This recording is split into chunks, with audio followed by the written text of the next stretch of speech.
August 1st, Ottawa. A prime minister steps to the podium and walks off as history gasps. One question shattered the silence. One reaction ignited a nation. What made Justin Trudeau lose control in front of the entire world? This is not politics as usual. It was 2:37 p.m. In Canada's capital city, Ottawa. An unexpected tension was about to erupt in front of the Parliament building's press area. The weather was unusually warm for the season, but the tension in the air was even hotter. Prime Minister Justin Trudeau's long-awaited press conference was about to begin. Yet, no one anticipated that it would end in such a dramatic fashion. Trudeau stepped up to announce one of the most critical economic decisions in Canadian history. The newly released budget plan removed subsidies for the energy sector, imposed heavy taxes on major tech corporations, and introduced a state-funded program called the Climate Justice Fund.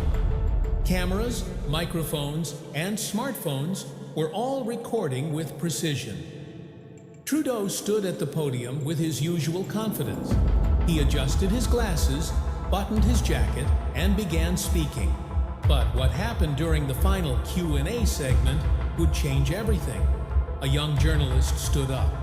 Unknown to the broader public, he was working for an independent local media outlet called The North Pulse. His name, Cameron Bell. He was given the floor and asked the following question. Prime Minister, in the new budget plan, while the tax burden on Canadian citizens is increasing, how do you justify that certain foundations linked to your family are receiving direct support from this budget?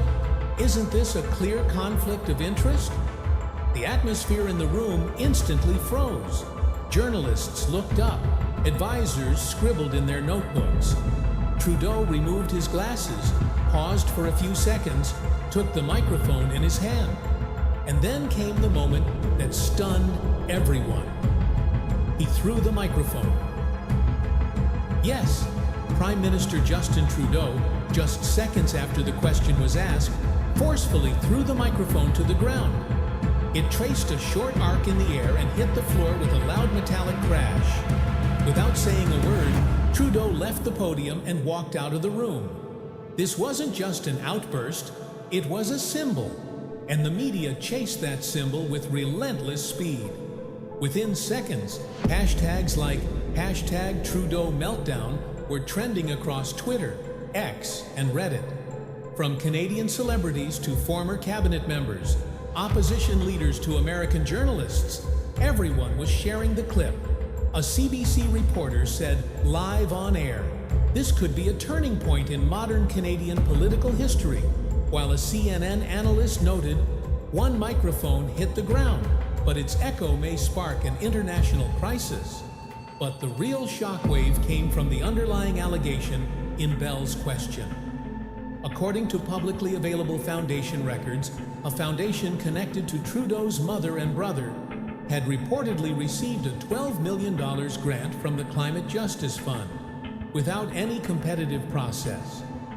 Opposition leader Pierre Poilievre shared the viral clip and commented, when a prime minister can't face the truth, his last defense is to throw the microphone. Within hours, Cameron Bell became a national sensation. The North Pulse website crashed due to overwhelming traffic. Messages of support poured in. In a brief public statement, Bell said, I just asked a question, and I'll continue to stand with the public until we get an answer. Independent media outlets rallied behind him. Meanwhile, Trudeau's silence only intensified the backlash. The opposition called for an emergency parliamentary session. Protest movements exploded on social media.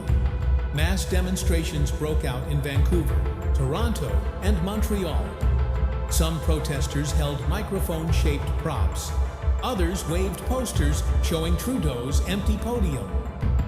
48 hours later, Trudeau finally appeared live on television and delivered his long-awaited statement.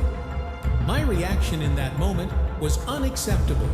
I apologize to the public, but I will not tolerate disinformation campaigns that target my family. people who have served this country for decades. This statement was seen not just as an apology, but as a direct challenge. Trudeau claimed the incident was not triggered by a lone journalist, but rather an organized media assault. He announced plans to introduce a federal bill to investigate the spread of fake news. The opposition erupted in response. "You can't silence free speech with a microphone," became the national rallying cry. International media giants like BBC, the New York Times, and Le Monde ran the story on their front pages. The Guardian published with the headline, "Canada's quiet leader now faces his loudest crisis yet." When asked by reporters, a White House spokesperson commented, "Canada is a democratic nation. Its leaders are accountable to the people. We hope that a free press and responsible leadership can coexist." The moment Trudeau threw that microphone wasn't just a flash of anger. It marked a fracture in Canadian politics. The episode proved how a single camera shot in the digital age can reshape an entire nation's leadership image. That thrown microphone might well have been the first spark that shapes the outcome of the 2025 Canadian elections. One question, one leader's loss of control, one symbolic collapse in front of millions. History isn't always written with volumes of analysis. Sometimes it's written with the sound of a microphone crashing to the floor. And this time, that sound echoed across the world. And there it was, not just a moment of anger, but a symbol that echoed across the globe. A thrown microphone, a frozen press room, a prime minister on the edge. In a world where power is measured not only by words, but by how leaders handle the questions they fear the most. What Trudeau did wasn't just about politics. It was about control, pressure, and the public's right to know. So, was this the beginning of a political collapse? Or just a crack in a well-polished mask? You decide. This is World Daily News, and the truth is never quiet.